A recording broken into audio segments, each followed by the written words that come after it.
Well, here they are, my new glasses.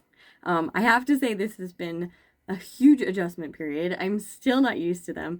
I might have gotten them a little bit small, but I love the way the frames look on my face. But I have to say the biggest thing that's driving me nuts is the fact that my whole world has like lines around it now that it didn't have before, which is kind of crazy.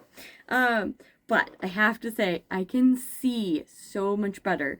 Um, Things at a distance aren't nearly as blurry. It's almost kind of like all the lines have been like smoothed up, like evened up. They're sharper.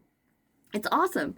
The biggest thing I've noticed is my eyes don't get tired at night. So it used to be by about 6:30, my eyes were exhausted and I didn't want to look at anything anymore.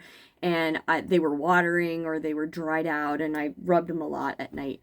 And so I haven't had that happen since I wore my glasses. So it's been really great. So it has helped my crocheting a little bit, but turns out my prescription is mostly for distance.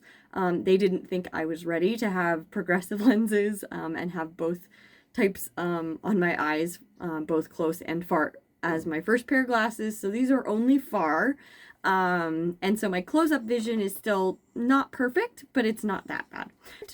This is the new me. This is the new face of Hooked by Kati. So thank you so much for sharing this with me. And thank you so much for all of your advice and all of your encouragement. I know this isn't that big of a life change, but it's been weird for me. So I'm excited that I have such a great support system in you guys. Thank you so much, and I will see you all later.